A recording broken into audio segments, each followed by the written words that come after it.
할렐루야. 우리 주님을 사랑하시는 분들만 아멘 합시다. 사랑하는 조양가족 여러분, 하나님의 비전을 알고 아버지의 일을 나의 일로 여기고 하나님의 비전을 흘려보내는 삶으로 드릴 때에 풍성한 열매가 항상 있는 증인의 삶이 된다는 것을 기억하십시오. 여러분들은 어떤 추억의 장소가 있습니까? 좋은 추억으로 가득한 장소가 있는가 하면 어떤 곳에 가면 좋지 못한 추억이 있는 것도 있을 것입니다. 오늘 본문의 말씀은 이스라엘에게는 좋지 못한 추억을 회복시켜 주시는 장면입니다. 다시 말하면 하나님께서 어떻게 회복시키시는가를 확인해서 우리의 삶 속에 회복이 있기를 원합니다. 우리의 삶 속에 하나님의 도우심을 경험하시기를 예수님의 이름으로 축복합니다. 오늘 본문 말씀인 사무엘상 7장 12절 말씀을 함께 한번 보십시다. 시작. 사무엘이 돌을 취하여 미스바와 센 사이에 세워 이르되 여호와께서 여기까지 우리를 도우셨다 하고 그 이름을 에베네셀이라 하니라. 아멘. 사무엘은 블레셋과의 전쟁에서 승리하게 되어집니다. 이스라엘 백성들이 그 후에 도저히 이해하기 힘든 사무엘의 행동이 나타납니다. 사무엘은 돌을 취해서 여호와께서 여기까지 우리를 도우셨다고 선언을 하고 그 돌의 이름을 에베네셀, 다시요, 그 돌의 이름을 에베네셀이라고 명하였다는 것입니다. 여러분, 이스라엘 백성들에게 에베네셀은 어떤 의미가 있는 단어인지를 생각해 보아야 합니다. 사무엘상 4장 1절 말씀을 함께 한번 보십시다. 시작. 사무엘의 말이 온 이스라엘에 전파되니라. 이스라엘은 나가서 블레셋 사람들과 싸우려고 에베네셀 곁에 진치고 블레셋 사람들은 아벡에 진쳤더니. 아멘. 자, 여러분, 본문의 상황은 이스라엘 군대는 어디에 진을 쳤다고 합니까? 에베네셀에 진을 치고, 블레셋은 어디에 진을 쳤다고 합니까? 아벡에 진을 치고 서로 대치하고 있다고 얘기하고 있습니다. 그 대치 상황 속에서 블레셋 사람들이 이스라엘에게 먼저 선제 공격을 하게 됩니다. 그 결과 어떻게 된다고요? 에베네셀에서 이스라엘 군사가 4,000명이 죽게 되었다는 것입니다. 그리고 에베네셀에 진을 치고 있던 장로들이 그 4,000명이 죽게 되었다는 소식을 듣게 되자 아주 독특한 행동을 하게 됩니다. 사무엘상 4장 3절 말씀을 함께 한번 보십시다. 시작. 백성이 진영으로 돌아오매 이스라엘 장로들이 이르되 여호와께서 어찌하여 우리에게 오늘 블레셋 사람들 앞에 패하게 하셨는고? 여호와의 언약궤를 실로에서 우리에게로 가져다가 우리 중에 있게 하여 그것으로 우리를 우리 원수들의 손에서 구원하게 하자니. 아멘. 이스라엘 장로들은 에베네셀에서, 어디에서요? 에베네셀에서 4,000명의 군사가 블레셋 사람들에게 죽게 되자 이 생각을 하게 됩니다. 야, 우리가 법궤가 없어서 지게 되었구나. 그러니까 여호와의 언약궤, 법궤를 가지고 오면 우리는 무조건 승리하게 될 거다. 이렇게 생각하고 법궤를 가지고 와서 원수들의 손에서 구원을 받으려고 했다는 것입니다. 자, 법궤를 가지고 왔습니다. 그러면 전쟁에 어떻게 되었을까요? 한번 보십시다. 사무엘상 4장 10절에서 11절까지의 말씀을 함께 한번 보십시다. 시작. 블레셋 사람들이 쳤더니 이스라엘이 패하여 각기 장막으로 도망하였고 살육이 심히 커서 이스라엘 보병에 엎드린 자가 3만 명이었으며 하나님의 궤도 빼앗겼으며 엘리의 두 아들 홈니와 비나스는 죽임을 당하였더라. 여러분, 1차 전투 때에는 4,000명이 죽었습니다. 어디에서요? 에베네셀에서. 법궤를 들고 이제는 승리하리라 라고 생각했던 이스라엘 백성들이 전쟁에 전투하게 되었는데 어떻게 됐다고요? 4,000명이 죽었지만 나중에 2차 전투에는 3만 명이 죽게 되었습니다. 그리고 사람만 죽게 된 것이 아니라 여호와의 법궤, 언약궤, 하나님의 임재를 상징하는 법궤까지 빼앗기게 되었다는 것입니다. 더 나아가서 엘리의 두 아들 제사장이었던 홈니와 비나스까지 죽게 되었다는 것입니다. 어디에서요? 에베네셀에서. 자, 오늘 본문 말씀으로 다시 한번 보십시다. 사무엘상 7장 12절 말씀입니다. 시작. 사무엘이 돌을 취하여 미스바와 센 사이에 세워 이르되 여호와께서 여기까지 우리를 도우셨다 하고 그 이름을 에베네셀이라 하니라. 아멘. 사무엘이 블레셋과의 전쟁에서 승리한 뒤에 미스바와 센 사이에 돌을 딱 세워놓고는 그 돌의 이름을 많고 많은 이름 중에 에베네셀, 다시요, 에베네셀이라고 명하였다는 것입니다. 생각해 보십시오. 이스라엘 백성들은 에베네셀이라고 하면 전쟁에서 졌다는 문제보다는 뭘 뺏겨버렸습니까? 법궤를 빼앗겨버렸기 때문에 에베네셀이라는 이름은 굉장히 수치스러운 단어입니다. 다시요. 여호와의 영광이 이스라엘을 떠났다는 그런 마음이 들 정도로 생각하기 싫은 단어가 바로 에베네셀입니다. 그런데 사울은 굳이 돌을 세우고 에베네셀이라고 명했다는 것입니다. 에베네셀, 여기까지 도우셨으니 여러분 어떻게 할 것입니까? 이 말입니다. 여기까지 도우셨으니 지금 하나님이 역사했으니 이제는 선택하라는 뜻입니다. 에베네셀, 하나님이 여기까지 지금 도우셔서 역사해 주셨으니 너희 방법으로 할 것이냐, 하나님의 방법으로 할 것이냐, 선택하라는 뜻입니다. 그저 기념비 세워놓고 우와 하나님이 승리했다 이런 뜻이 아닙니다. 에베네셀이라는 이스라엘 백성들에게는 굉장히 수치스러운 단어이고 생각하기도 힘든 그런 단어를 굳이 사무엘이 에베네셀이라고 명한 이유는, 얘들아, 너희 방법으로 계속 살래? 하나님의 방법으로 살래? 만군의 여호와 하나님을 인식하고 하나님을 경외하면 블레셋 우레를 쳐서 멸해버린다. 너희가 전쟁에 나갈 필요도 없다. 너희가 보았지 않았느냐? 어떤 선택을 할래? 이 말이 바로 에베네셀의 의미라는 것입니다.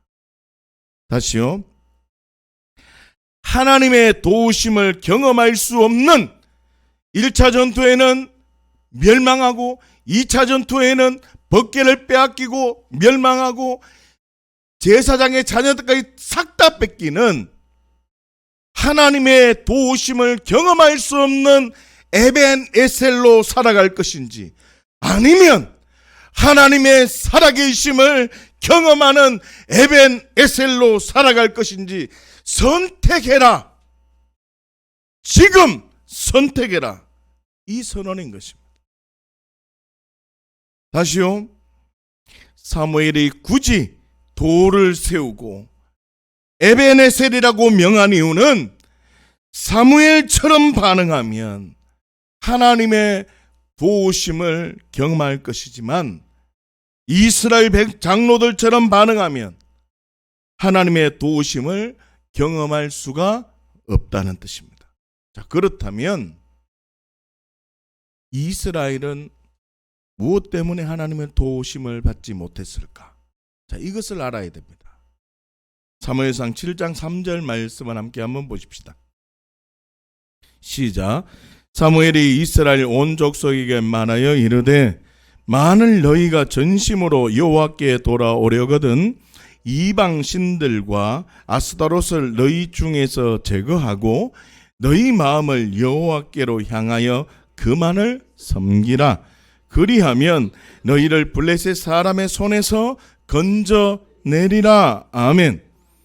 사무엘이 이스라엘 사람들에게 어떤 이야기를 하고 있습니까? 여호와께로 돌아오라. 만약 너희가 여호와께로 돌아오기를 원하니 그러면 어떻게 해야 된다고요? 이방 신들과 아스타롯을 너희 중에서 어떻게 하라고요? 제거하라. 어떻게 하라고요? 제거하라. 무슨 뜻입니까? 이스라엘 백성들은 이방 신들과 아스타롯을 섬기고 있었다는 뜻입니다. 이스라엘 백성들은 법궤를 가지고 올 때에도, 이스라엘 백성들은 전쟁을 하고 있는 상황에도 이방신들과 아스타롯을 섬기고 있었다는 것입니다. 법궤는 단순히 하나님을 인정하는 게 아니라 무기로 사용했다는 겁니다. 그들이 섬기는 신은 따로 있었다고요. 이스라엘 백성들은 하나님을 신실하신 하나님으로 인식하는 것이 아니라 하나님을 이방 신들 중에 하나의 신으로 그냥 생각하고 있었다고. 여러분 지금 예배를 왜 드리십니까? 지금 예배를 왜 드리세요? 혹시 이방 신들과 아스타롯을 섬기는 이스라엘 백성들이 전쟁에 이기기 위해서 법궤를 가지고 온 것처럼 지금 내가 삶을 살아가다가 아이고 보호만 개 들어놓자는 마음으로 이 자리에 있다면 하나님의 도우심을 경험할 수가 없습니다. 그렇기 때문에 법궤가 있어도 전쟁에서 처참하게 질 수밖에 없었는 겁니다. 이해하십니까? 그러나 생각해 보십시다. 블레셋으로 법궤가 빼앗겼는데 이 법궤는 어떤 일을 행하였는지 우리는 알 수 있습니다. 법궤만으로도 다곤 신전을 무너뜨렸습니다. 아무것도 안 했는데 법궤만으로. 법궤가 아스도도 사람에게 갔는데 법궤만 갔을 뿐인데 아스도도 사람에게 독한 종기가 임했습니다. 법궤만 에글론에 갔는데 에글론 사람을 심판해 버렸다는 것입니다. 법궤만 갔을 뿐인데. 무슨 뜻입니까? 법궤가 능력이 없었던 것이 아니라 이스라엘 백성들에게 문제가 있었다는 것입니다. 하나님의 하나님 되심이 문제가 아니라 이스라엘 백성 자체에 문제가 있었다는 뜻입니다. 왜 하나님의 도우심을 받지 못하는지 아십니까? 하나님을 이용하는 것뿐입니다. 하나님을 보험으로 생각하는 것뿐입니다. 이스라엘 백성들이 하나님을 이방 신들 중에 하나로 생각했기 때문입니다. 사랑하는 주의 한가족 여러분, 하나님의 도우심을 받기 원하십니까? 하나님을 인식하셔야 합니다. 하나님의 도우심을 받기를 원하십니까? 하나님을 하나님으로 인정하셔야 됩니다. 그렇다면 사무엘은 무엇 때문에, 어떻게 했기 때문에 하나님의 도우심을 경험할 수 있었을까? 사무엘상 7장 9절 말씀에 그 핵심 열쇠가 있습니다. 함께 보십시다. 시작. 사무엘이 젖먹는 어린 양 하나를 가져다가 온전한 번제를 여호와께 드리고 이스라엘을 위하여 여호와께 부르짖음에 여호와께서 응답하셨더라. 아멘. 사무엘은 젖먹는 어린 양 하나를 가져다가 온전한 번제를 여호와께 드렸습니다. 그리고 여호와를 위하여 여호와께 부르짖었더니 여호와께서 응답하셨다라고 본문이 선언하고 있습니다. 그렇습니다. 하나님의 도우심을 받기를 원한다면 내 삶이, 나의 예배가 온전한 번제가 되어져야 하는 것입니다. 온전한 번제는 법궤만 가져다 놓고 드리는 단순한 예배가 아닙니다. 문제보다는 문제 속에 역사하시는 하나님, 문제를 통해서 깨닫기 원하시는 하나님의 그 마음, 하나님의 뜻이 발견되는 시간이 진정한 번제입니다. 온전한 번제라고. 온전한 번제는 내가 주인이 아니라, 맞습니다. 이제는 예수님이 내 삶의 주인이 되십니다. 이란 고백이 있는 예배가 온전한 번제라는 것입니다. 온전한 번제는 나의 옳음을 증명하던 그 나로 살아가는 것이 아니라, 맞습니다, 하나님만 언제나 옳다고 고백하는 그 고백이 있는 시간이 온전한 번제라는 뜻입니다. 그렇기 때문에 온전한 번제는 십자가, 복음이 자랑되어져야 하는 것입니다. 사랑하는 조양가족 여러분, 지금 십자가를 자랑하고 있습니까?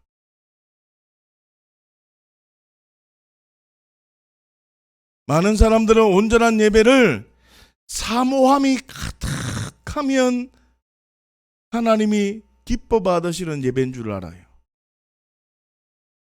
온전한 예배를 정성을 다해서 나오면 온전한 예배로 생각을 한단 말이에요. 온전한 예배는 어떠한 가치관으로 반응하느냐가 결정되어지는 것입니다. 하나님이 기뻐하시는 온전한 예배는 나는 죽었다. 나는 죽었다. 예배를 드리면서 나는 죽었구나. 예배를 드리면서 나는 죽었구나. 예수님과 같이 나는 죽었다. 이 고백이 있어야 된단 말이에요. 내가 주인된 죄 때문에 예수님이 나와 함께 죽으심으로 나의 모든 죄와 저주가 해결되어졌다. 이 인식과 함께 그 감격이 나를 사로잡아야 된단 말이에요. 그럴 때 온전한 번제가 되어진다고요. 예수님께서도 하나님만 언제나 옳다는 진리로 살아가신 것처럼 나도 하나님만 언제나 옳다는 진리로 살아가리라. 이 믿음의 결단이 예배 속에 있을 때 온전한 예배인 거예요. 지금 이 마음이 있으십니까? 이 마음이 있다면 하나님의 도우심을 경험할 수 있다는 거예요. 다시요, 감격과 결단으로만 끝나는 것이 아닙니다. 온전한 번제는 사나 죽으나 선포된 말씀을 붙들고 살리라. 하나님의 일하심을 믿고 신뢰하는 마음으로 가득할 때 진정한 예배라 그러고 온전한 예배라 그러고 온전한 번제가 되는 것입니다. 사랑하는 조양가족 여러분, 하나님의 도우심을 받기를 원하십니까? 온전한 번제로 하셔야 합니다.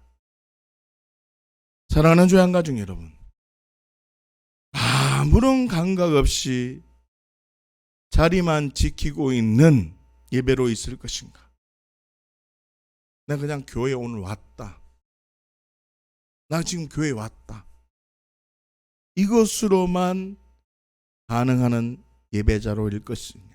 아니면 십자가와 부활을 기억하는 마음으로 있을 것인가? 우리는 지금 선택해야 됩니다. 지금 우리가 십자가와 부활을 묵상하며 믿음으로 반응한다면 지금 이 자리가 에베네셀이 될 것입니다. 지금 우리가 하나님만 언제나 옳다고 고백한다면 지금 이 자리에서 에벤에셀의 하나님을 경험하게 된다는 것입니다. 내가 있는 자리마다 십자가와 부활을 묵상하고 내가 있는 자리마다 하나님이 행하실 일들을 기대하며 내가 있는 자리마다 하나님의 말씀이 운행할 걸 믿고 신뢰한다면 내가 있는 어떤 곳이든지 에베네셀이 된다는 거예요. 하나님의 도우심이 함께한다는 거예요. 이 놀라운 비밀이 우리의 삶 가운데 풀어지기를 예수님 이름으로 축복합니다. 사랑하는 교회 가족 여러분, 온전한 번제로 나아갈 때 에베네셀의 복, 하나님의 도우심을 경험하게 됩니다. 내가 주인된 죄 때문에 예수님이 죽으심으로 나의 모든 죄와 저주는 해결되어졌노라. 예수님께서 하나님만 언제나 옳다는 진리로 살아가신 것처럼 나도 하나님만 언제나 옳다는 진리로 살아가리라. 그렇기 때문에 나는 사나 죽으나 선포된 말씀을 붙들고 살아가리라. 하나님의 일하심을 믿고 신뢰하는 마음으로 살아가리라. 이렇게 고백하며 말씀이 내 삶을 인도하는 마음으로 믿음으로 살아간다면 하나님의 도우심을 경험하게 된다는 것입니다. 사랑하는 교회 가족 여러분, 십자가와 무덤, 부활과 현현의 복음을 기억하여서 지금 이 자리가 에베네셀이 되는 복을 누림으로 풍성한 열매가 항상 있는 증인의 삶이 되시기를 예수님의 이름으로 축복합니다. 함께 기도하겠습니다.